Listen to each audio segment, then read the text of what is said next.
Alright everyone, it's time to inoculate you against another propaganda tactic, not part of the little 6-part mini-series that I did, because it's kind of a separate issue, but it's something that people need to talk about, because I see an online discourse all the time. Anytime somebody says that, like, communism is worse than Nazism, the immediate response by both the communists that do exist online in sporadic numbers, as well as their sort of semi-ideological allies like socialists, their immediate response is that you must be a Nazi for pointing this out. And you try to ask them, well, on what objective or even subjective measure is communism not as bad? Because the death toll in totality was far, far higher, number one. The death toll from just two branches of communism, the Maoists, the actual China, Mao's China, and Stalinism with, Joseph Stalin in his era.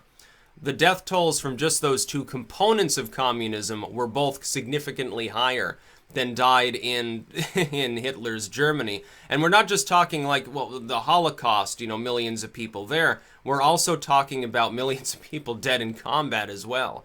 Or people who died of some disease or famine or civilians that got shot by the Gestapo. All of that wrapped up together still doesn't equal just Stalinism, and Stalinism is nowhere near Maoism. Then you have Pol Pot.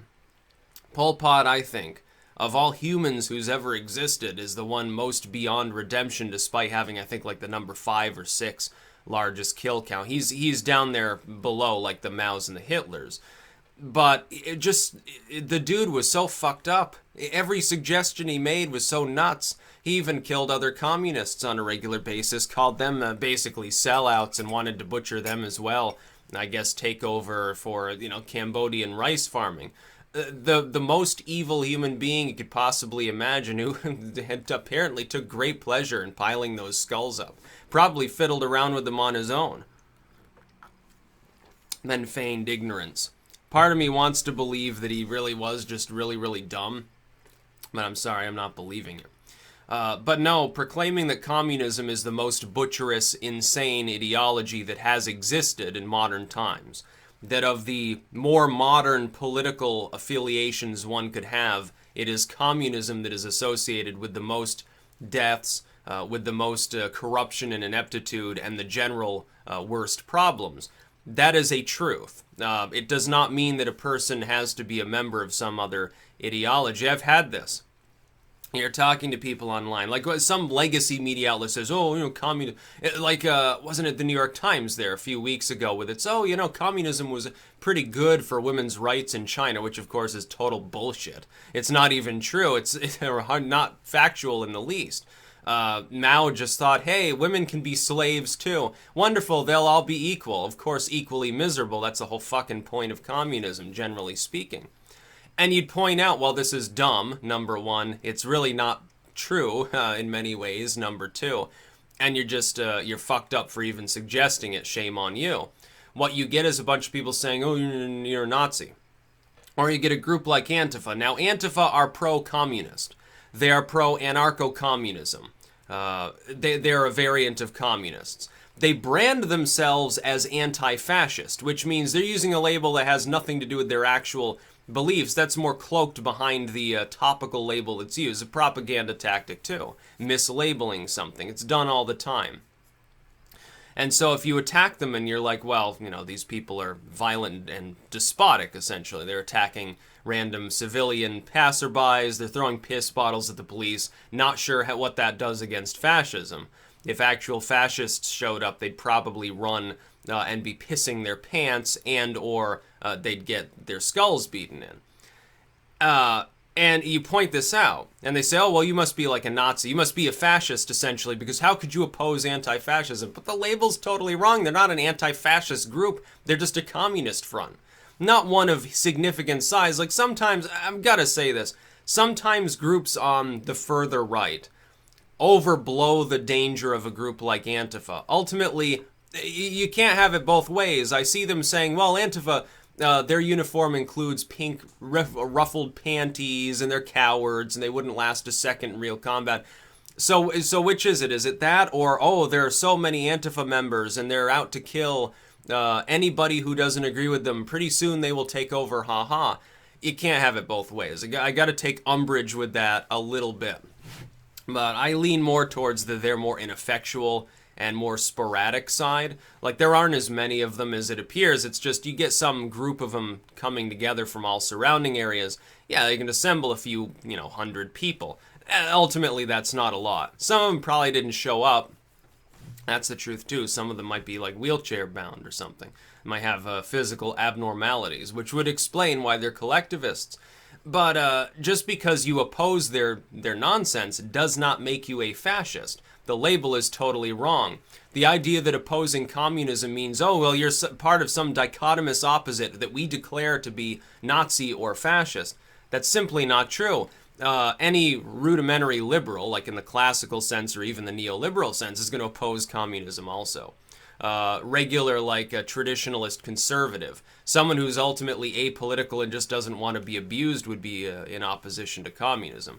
It doesn't mean an endorsement of the immortal enemy of communism, so-called, which are people who, in the worst scenarios, they become just as violent as the communists. I'm not seeing a huge difference.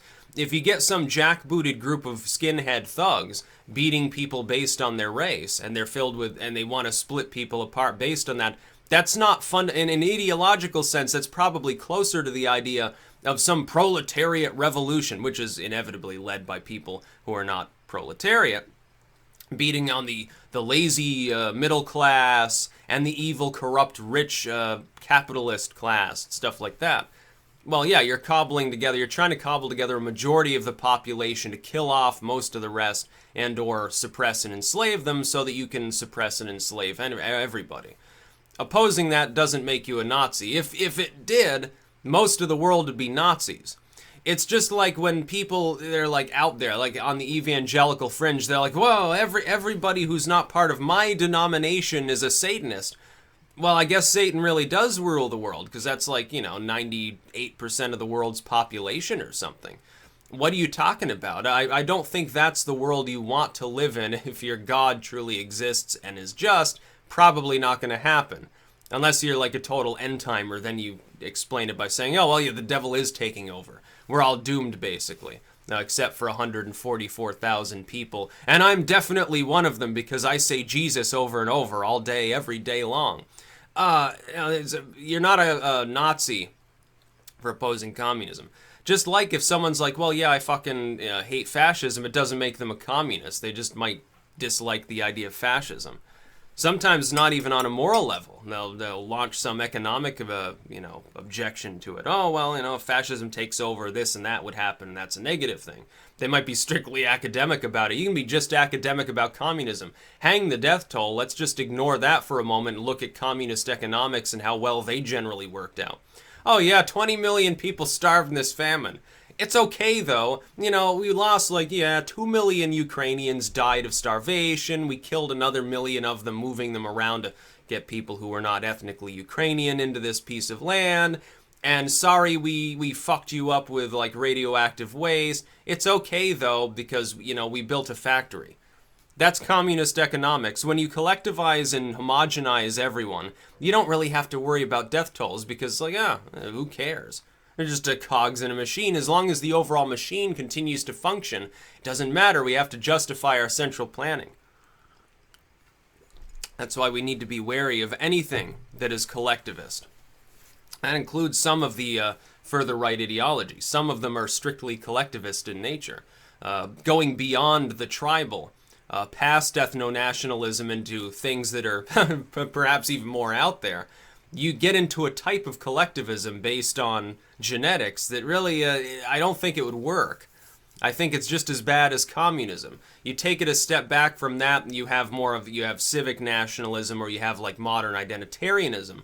Those groups could create a working ideology, but they go a few steps further. It gets into commie land regardless. And sort of like on the left, okay, you instituted a little socialism. It kind of worked. But then they say, well, we want more because socialism 1 worked, socialism 2 must be twice as good. Let's have twice the socialism, and pretty soon they've, completely ruined the economy. They become collectivized. You've siphoned off most of the productivity into centrality. You necessarily homogenize and equalize the population. you basically got a form of light communism at that point. And it's not going to work very well for very long. So I want people to be wary of that. You be careful of labels too. In the most general sense, it's like the Patriot Act. Oh, it's the Patriot Act, so you're not a patriot if you oppose it. Bullshit. All it is abuse. It's domestic surveillance and warmongering and bullshit bureaucracy from someone who claimed to be a fiscal conservative. Yeah, we're going to throw money at the problem, says George W. Wonderful. How patriotic, according to your so-called standards. Anything. Gun control. Gun control is not about controlling all guns. Gun control is about centralizing firearms in some hands as opposed to others. The hands of the government, the police, and, of course, criminals who won't give them up. That's what it's about. So if you trust criminals, you should love gun control. It's a great idea. If you don't, you probably should oppose it. In fact, you should probably want less than we have. We have this all the time. There are a million examples of mislabeling. Antifa is probably the most socially relevant now. Anti-fascist. Well, you're not anti-fascist. No, you're absolutely not. You're in favor of collectivism, you're in favor of street violence, and you're in favor of discriminating against people based on their economic or racial status. That doesn't say good things about you. You are essentially just a form of communist. And a gang member, basically. I wouldn't label them a terrorist organization. You can flirt with the idea, but do we really want to get into that kind of definition?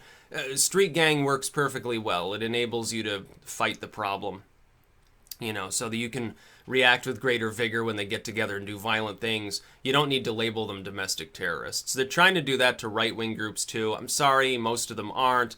Militias, some of them, if they're more lawful, would work. Some of them have devolved into gangs where they're, planning active violence. But it's a gang. It's not a terrorist network. It's just not. Neither is Antifa. They're not exactly causing terror anyway. Most people think of them as a funny joke because they're a joke. That's about all. Peace out.